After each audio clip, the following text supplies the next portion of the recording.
जब आरपीएससी की चोटी पकड़ ली तो फिर आरपीएससी के चेयरमैन को क्यों छोड़ रहे? जो सब इंस्पेक्टर के आईपीएस बनने लायक है उनके भविष्य को इन्होंने बर्बाद किया, इनको माफ नहीं किया जाना चाहिए। जितने फर्जी पकड़े गए हैं उनकी परीक्षा कराएगी तो न तो लिखित में ना वाव में वो कंडम निकले। आरपीएससी के 6 मेंबर इसमें शामिल हैं, आरएसकी में भी, सब इंस्पेक्टर में।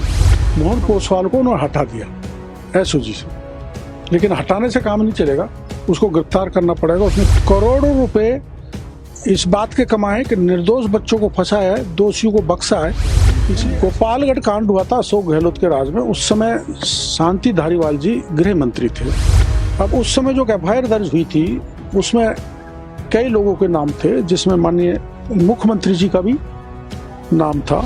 तो मैं इसको मुख्यमंत्री जी की मिस्टेक नहीं मानता, ये जो प्रशासनिक तंत्र जिन्होंने घेर रखा है उनकी मिस्टेक है, उनको इस बात का ध्यान रखना चाहिए। और अब चाइना के पक्ष में विदेश में जाके बयान दिया है, तो गहलोत साहब तो बचाव इसलिए कर रहे हैं कि गहलोत साहब बेटा हारने के बाद थोड़े डिप्रेशन में आ गए, तो वहाँ से थोड़ा कम नंबर हो गए, तो उनके पक्ष में बोल के नंबर कैसे बढ़े?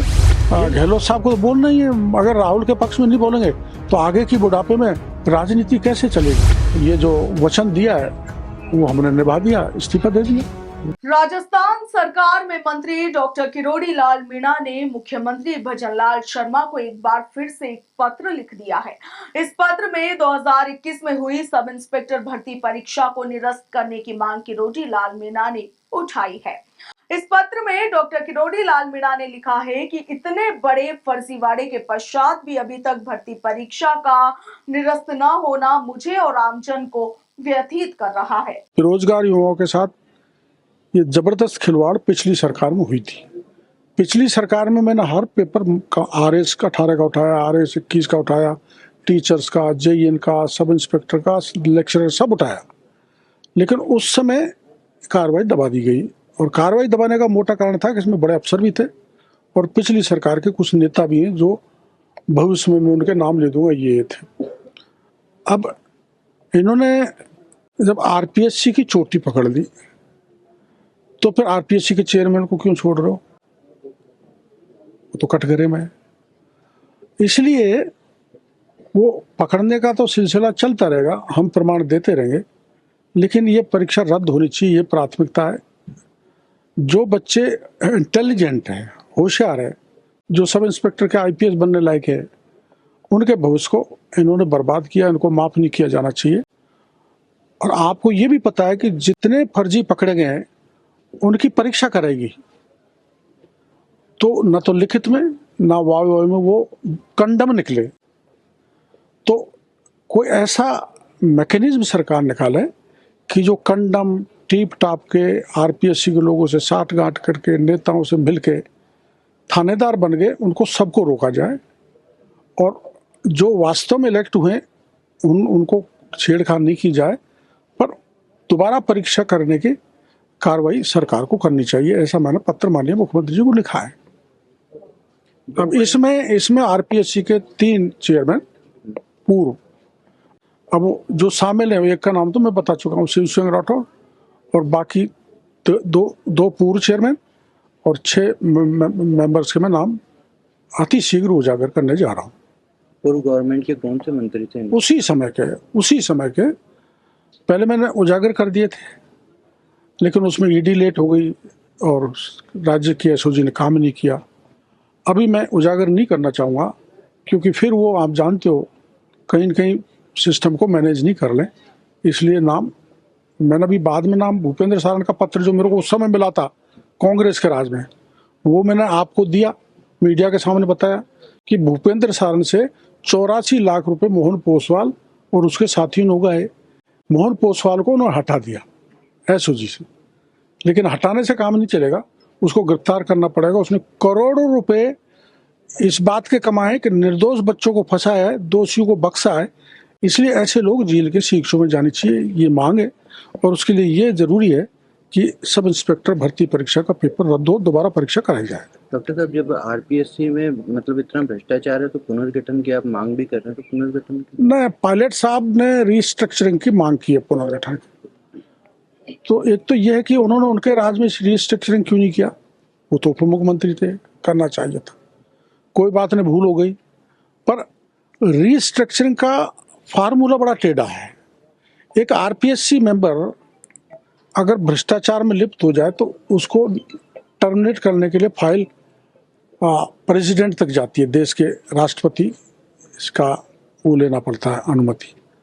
इसलिए इसकी restructuring is a tedious job. सरकार उसको एग्जामिन करा रही है और ये बात सही है, रीस्ट्रक्चरिंग इसलिए होनी चाहिए।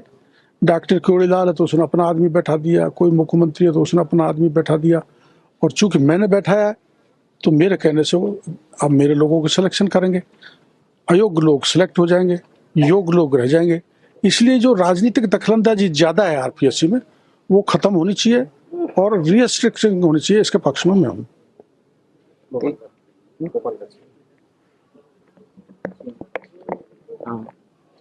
अशोक गहलोत जी का भी गोपालगढ़ कांड हुआ था अशोक गहलोत के राज में। उस समय शांति धारीवाल जी गृह मंत्री थे और वहाँ एक सांप्रदायिक तनाव फैला था। 9 मेव मस्जिद में ही मार दिए थे, खून हो गया था वहाँ। तो मेरे को उन्होंने सहयोग मांगा था क्योंकि मेव और मीणा वो हमसे कन्वर्टेड है, तो आमतौर पर तो कोई बड़ी समस्या आती है तो मीणा मेव बैठ के उसका समाधान करते हैं, जाति के आधार पर नहीं, अपराधी के खिलाफ कार्रवाई हो। इसलिए मैंने उनकी मांग की थी और उसका परिणाम ये नहीं कहा कि मेरे आंदोलन के बाद राजीव गांधी को भी वहाँ आना पड़ा और उस आने के बाद गृह मंत्री की छुट्टी हुई शांति धारीवाल की। उस समय में बीजेपी में नहीं था, इंडिपेंडेंट था, क्योंकि किसी कारणों से पार्टी ने मेरे को निकाल दिया था। अब उस समय जो एफआईआर दर्ज हुई थी उसमें कई लोगों के नाम थे, जिसमें माननीय मुख्यमंत्री जी का भी नाम था और कोर्ट से उनकी जमानत हो गई थी। अब किसी ने याचिका लगाई है हाई कोर्ट में और ये बात सही है कि उसमें कंडीशन थी बिना कोर्ट के आदेश से विदेश नहीं जाना चाहिए, वो चले गए। एक ये माइनर मिस्टेक है, तो मैं इसको मुख्यमंत्री जी की मिस्टेक नहीं मानता। ये जो प्रशासनिक तंत्र जिन्होंने घेर रखा है उनकी मिस्टेक है, उनको इस बात का ध्यान रखना चाहिए। बिना बात मुख्यमंत्री को कलंकित करने का काम किया है, इसलिए जिन अधिकारियों इसमें इन्वॉल्व हैं, जो मुख्यमंत्री जी की जानकारी में नहीं डाला, अदालत को नहीं बताया, उनके खिलाफ कार्रवाई होनी चाहिए। राहुल गांधी का, राहुल बैठ जाओ। राहुल गांधी नहीं, बदनाम क्या हो तो क्लियर कट बोले हैं। क्या वो चाइना के एम्बेसडर से नहीं मिले उस समय जो ताइवान नहीं, वो कौन सी झील है अपना वो झील पे जब अपने सैनिक मारे गए तो मैं झील मिस हो गई, ताइवान गलत कह दिया मैंने। उस झील पर वो हाँ, तो वो चाइना के एम्बेसडर से मिले थे उस समय दिल्ली में, और अब चाइना के पक्ष में विदेश में जाके बयान दिया है। तो गहलोत साहब तो बचाव इसलिए कर रहे हैं कि गहलोत साहब बेटा हारने के बाद थोड़े डिप्रेशन में आ गए, तो वहाँ से थोड़ा कम नंबर हो गए, तो उनके पक्ष में बोल के नंबर कैसे बढ़े, यही आज की राजनीति रह गई। इसलिए गहलोत साहब को तो बोलना ही है। अगर राहुल के पक्ष में नहीं बोलेंगे तो आगे की बुढ़ापे में राजनीति कैसे चलेगी, ये उनकी चिंता है। एक डॉक्टर साहब, एक सवाल ये भी है कि विपक्ष बार बार आपके मंत्री पद को लेकर तो बयानबाजी दे रहा है कि मंत्री, देखो ये बात सही है कि मैंने मंत्री पद से इस्तीफा दे दिया और सरकार या संगठन को दबाव में लाने के नहीं दिया।